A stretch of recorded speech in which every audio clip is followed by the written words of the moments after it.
So good day everyone. Our topic is all about the depression, OCD, and bipolar disorder. So ano si depression? Ito ay hindi lang basta pagiging sad o malungkot. Ito ay nararanasan ng karamihan sa atin. Ito ang mga katangian. We have the persistent sadness or emptiness. Ito yung palagi kang malungkot o palagi kang walang gana. Hindi lang ito yung feeling na malungkot ka kasi may nangyaring masama. Ito yung feeling na kahit walang dahilan, parang walang sa ang lahat. Next, we have the loss of interest in activities. Ito yung kawalan ng interes sa mga gawain. Yung mga bagay na dati mong gustong gawin ay hindi mo na nagagawa. Pangatlo ay ang difficulty concentrating fatigue. Ito naman yung hirap sa pag-concentrate at palagi kang pagod. Pang-apat, ito yung feelings of worthlessness, guilt, pakiramdam ng kawalan ng halaga o pagkasala. And last, we have the appetite sleep changes, pagbabago ng tulog, pwedeng kumain ka ng sobra o kulang at nahihirapan sa pagtulog o sobrang antukin. Next, we have the depression causes and risk factors. Hindi lang isang bagay ang sanhi ng depression, madalas kombinasyon ito ng iba't ibang factors. Narito ang ilan sa mga posibleng dahilan kung sino ang mas prone nito. Una ay ang genetic predisposition. Ito naman ay namamana. Kung may family history or depression, mas mataas ang chance na magkaroon ka rin ng parang kung may history ng diabetes sa family nyo, mas aware ka na pwede ka rin magkaroon ng diabetes. Pangalawa, we have the chemical brain imbalance. Hindi lang balanse ang chemical sa utak, ang utak natin ay gumagamit ng chemical o neurotransmitters para mag-communicate. Pangatlo, we have the trauma or abuse. Ito naman yung may trauma o nagiging biktima ng pag-aabuso. Ang mga taong nakakaranas ng trauma o pang-aabuso, ito ay ang physical, emotional, sexual, ay mas prone sa depression. Parang kung lagi kang sinisigawan ng bata ka, pwede kang magkaroon ng anxiety at depression sa paglaki mo. Next, we have the chronic medical conditions. Ito naman, ang pagkakaroon ng chronic illness tulad ng cancer, heart disease, diabetes, ay pwedeng mag-trigger ng depression. Parang kung may sakit ka na mahirap gamutin, pwedeng mawalan ka ng pag-asa. Pang-apat, we have the stressful life circumstances. Ito naman ay problema sa buhay. Ang mga stressful events tulad ng pagkawala ng trabaho, problema, relasyon, financial problems ay pwedeng mag-cause ng depression.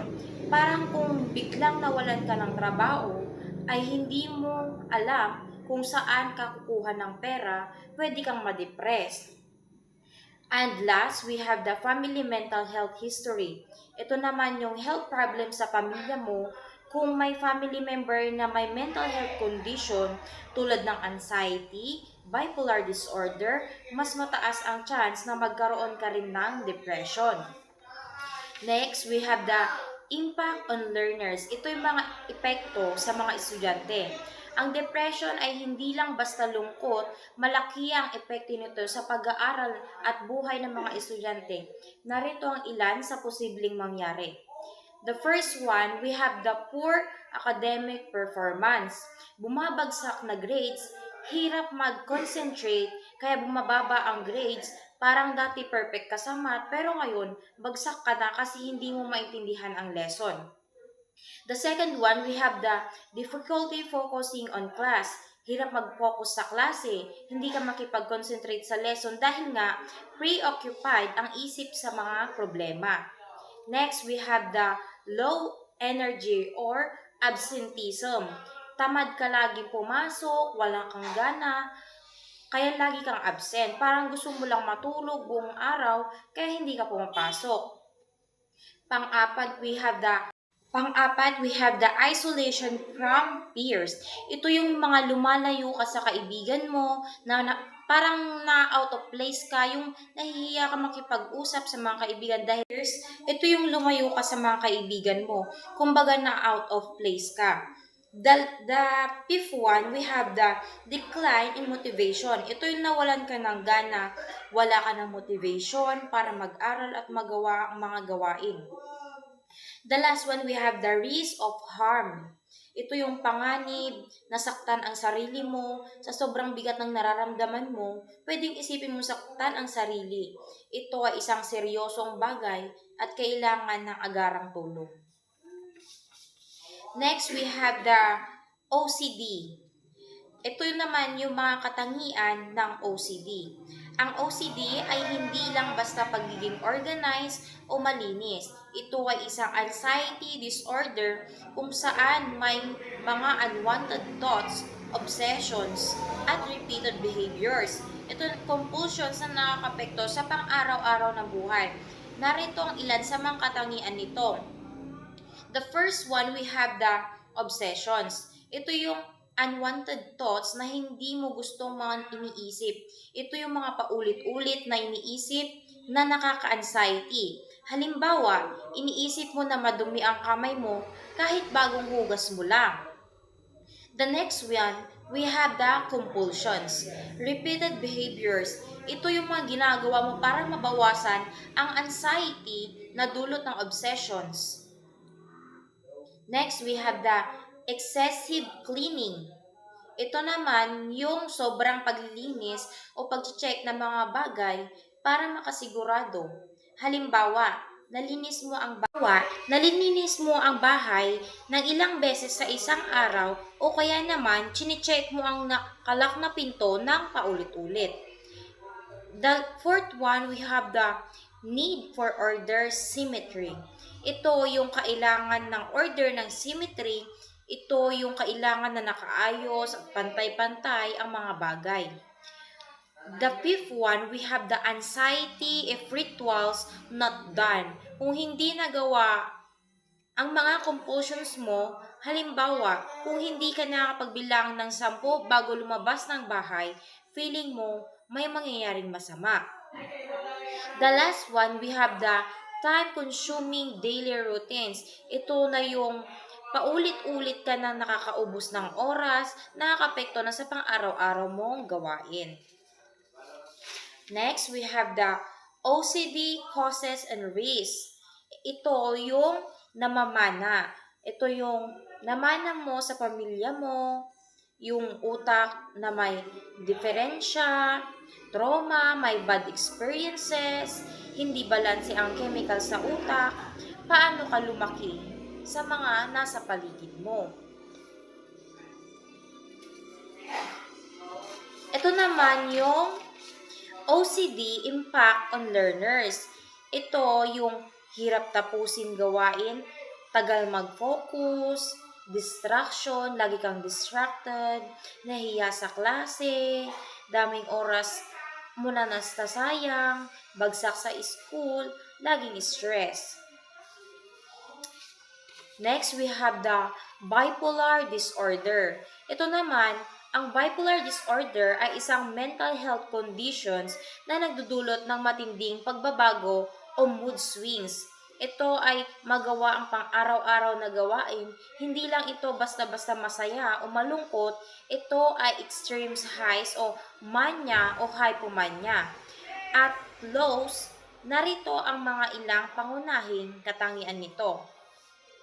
Una, we have the extreme mood swings. Ito ang matinding pagbabago ng mood. Ito yung biglaang hindi normal, halimbawa. Next, we have the mania. Ito yung period kung saan sobrang taas ng energy mo, sobrang saya mo, impulsive ka. Halimbawa, hindi ka makatulog, ang dami mong gustong gawin, gumastos ka ng malaki, at nagdedesisyon ka nang hindi mo pinag-iisipan. Next, we have the depression, sadness, homelessness. Ito yung period kung saan sobrang lungkot mo, wala kang energy at wala kang pag-asa. Halimbawa, wala kang ganang kumain, hindi ka makatulog, wala kang gustong gawin at iniisip mo na wala kang silbi. Next, we have the sleep pattern disruption. Ito yung hindi ka makatulog kapag manic ka at sobrang antok ka kapag depressed ka. Halimbawa, ilang araw kang natutulog kapag manic ka. Tapos, buong araw ka naman natutulog kapag depressed ka. Next, we have the unstoppable behavior, irritability. Hindi stable ang ugali o irritable. Ito yung bigla kang nagagalit o naiirita at hindi mo mapigilan ang sarili mo. Halimbawa, nagagalit ka sa maliit na bagay at nakikipag-away ka sa mga tao. Next, we have the risky decision making. Ito yung nagdidesisyon ka na hindi mo pinag-iisipan at pwedeng makasama sa'yo sa ibang tao. Halimbawa, nagdadrive ka ng mabilis, gumagastos ka ng malaki, o nakikipagbarkada ka. Next, we have the bipolar causes and risks. Okay, so ano ba ang causes ng bipolar? Medyo complex pero here's the gist. So, genetics. May history sa family o strong link. Next, we have the brain chemistry. Ito yung chemical sa brain out of balance. Next, we have the substance abuse or drugs, alcohol. Pwede kang ma-trigger. Next, we have the childhood trauma. Ito yung bad experiences nung bata, factors, stress, sobrang stress, and trigger din. Last, we have the family history. Mental health issues sa family increase risk. Professionals treatment. Encourage them to get help. Next, we have the safe environment. Make them feel safe and supported. Next, we have the open communication. Let them talk about their feelings. Next, we have the reduce stigma. Show empathy and understanding. Next, we have the healthy coping skills. Teach them how to cope. And the last, we have the collaborate. Work with parents and counselors. Next, we have the identify warning signs early. Dapat ma-identify nyo agad ang mga warning signs. Observe kung may biglang nagpapabago sa mood, academic performance ng estudyante. Next, we have kailangan natin maging patient at supportive kayo. Remember, hindi nila ginusto ang condition nila. Show empathy and understanding. Next, adapt teaching strategies. Mag-adjust sa teaching strategies nyo. Baka kailangan nila ng extra help, time or different way of learning. Dapat be flexible. Next, we have the offer flexible deadlines. Bigyan sila ng flexible deadlines. Minsan, mahirap sa kanila mag-comply sa regular deadlines dahil sa kanilang conditions. Next, we have the maintain confidentially. Ingatan ang kanilang privacy, huwag ikalat ang kanilang condition sa ibang tao, respect their confidentially. Last, we have the work mental health staff. Makipag-coordinate sa mental health professional, sila ang ma-expertise para matulungan ng estudyante. Work as a professional.